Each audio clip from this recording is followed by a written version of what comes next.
بسم اللہ الرحمن الرحیم۔ السلام علیکم۔ ہمارے قریب کے دیہات کا ایک واقعہ ہے۔ ایک نوجوان جس کی تعلیم بھی نہیں تھی اور شکل بھی عام سی تھی، یعنی شکل بھی عام سی، عقل بھی عام سی اور تعلیم بھی نہیں تھی۔ اس کی ایک خوبصورت کزن تھی۔ اس نوجوان نے کہا، میں اپنی اسی کزن سے شادی کرنا چاہتا ہوں۔ چنانچہ ماں باپ نے بھی ادھر زور دیا۔ لڑکی والوں نے لڑکی سے پوچھا تو لڑکی نے شروع میں ہاں کر دی، نکاح ہو گیا، رخصتی بھی ہو گئی۔ لیکن جب وہ آ کر اس کے پاس رہی تو اب اسے پتا چلا کہ یہ تو پکا جاہل ہے۔ وہ سوچ میں پڑ گئی، نہ عقل ہے نہ شکل ہے، زندگی کیسے گزارے گی۔ چنانچہ اس لڑکی نے دل ہی دل میں اس نوجوان کو ناپسند کرنا شروع کر دیا، مگر خاموش رہی۔ شادی کے 3-4 دن بعد عام طور پر دلہن اپنے ماں باپ کے گھر جاتی ہے۔ یہ لڑکی بھی گھر گئی۔ اس کے دل میں یہ بات تھی کہ اب میں دوبارہ اس گھر میں کبھی نہ جاؤں گی تو زیادہ اچھی بات ہوگی، مگر اسے ماں باپ کے سامنے بات کرنے کی جرأت نہیں رہی تھی، کیونکہ ایک تو قریب کا رشتہ تھا اور دوسرا شروع میں ہاں بھی کر چکی تھی۔ 2-4 دن بعد خامند لینے کے لیے آ گیا۔ ماں باپ نے کہا کہ بیٹی تیاری کرو، تمہارا میاں تمہیں لینے آیا ہے، جاؤ اس کے ساتھ۔ چنانچہ اس نے اپنا سامان باندھا اور اس کے ساتھ چل پڑی۔ انہیں ایک گاؤں سے دوسرے گاؤں میں جانا تھا۔ راستے میں اس کے خامند نے خامند سے کہا، مجھے پیاس لگی ہے۔ قریب ہی ایک کنواں تھا۔ خامند نے جا کر ایک طرف گٹھڑی رکھی اور کنویں کے ڈول کے ذریعے پانی بھرنے لگا۔ بیوی کے دل میں شیطان نے ایک ایسی بات ڈالی کہ اس نے پیچھے سے اپنے خامند کو کنویں میں دھکا دے دیا۔ جب دھکا دیا تو خامند کنویں میں جا گرا۔ اس نے دل میں سوچا کہ اب یہ مر کھپ جائے گا اور ہمیشہ کے لیے اس سے جان چھوٹ جائے گی۔ اب وہ واپس ماں باپ کے گھر چلی گئی اور اس نے ان کے پاس جا کر عورتوں والا مکر کیا۔ عورتیں مکر میں تو مشہور ہوتی ہیں، جیسے خان نے یوسف نے مکر کیا تھا، ویسے ہی اس نے بھی مکر کیا۔ وہ روتی ہوئی گھر پہنچی۔ ماں باپ نے پوچھا کہ کیا ہوا؟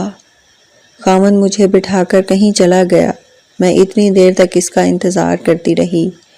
میں اکیلی تھی، مجھے ڈر لگنے لگا، کوئی غیر مرد آ جاتا تو میرا کیا ہوتا؟ مجھے جان کا بھی خطرہ تھا اور عزت کا بھی خطرہ تھا۔ وہ تو بڑا بے پرواہ سا آدمی ہے، اس لیے میں واپس آ گئی ہوں۔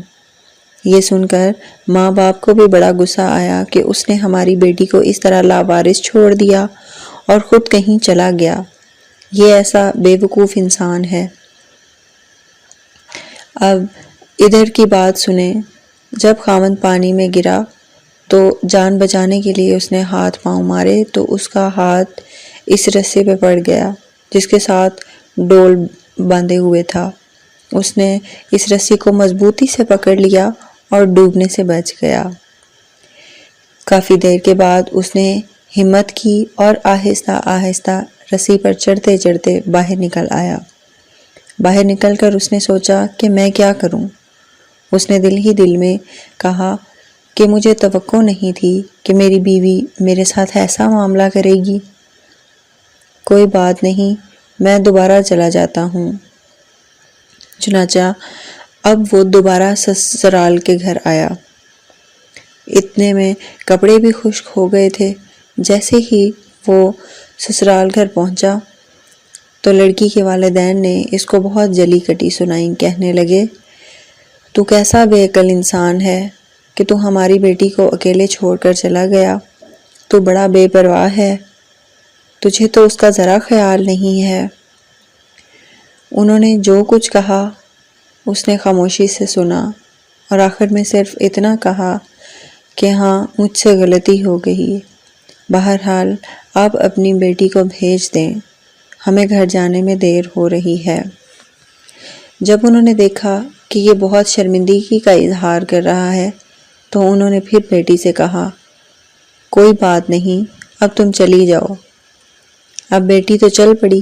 لیکن اس کے دل میں ایک بات بار بار آنے لگی کہ اگرچہ یہ ان پڑھ تھا، اگرچہ یہ بے عقل تھا، شکل اچھی نہیں تھی، مگر اس نے میرے ماں باپ کے سامنے میرا عیب تو چھپایا ہے۔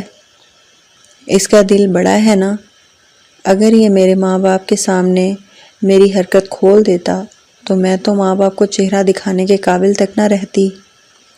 اس ایک بات پر اس لڑکی کے دل میں خاوند کی ایسی محبت پیدا ہوئی کہ اس نے اپنا بقیہ پوری زندگی اپنے خاوند کی محبت میں گزار دی۔ مزید اچھی ویڈیوز کے لیے ہمارے چینل کو لائک کریں۔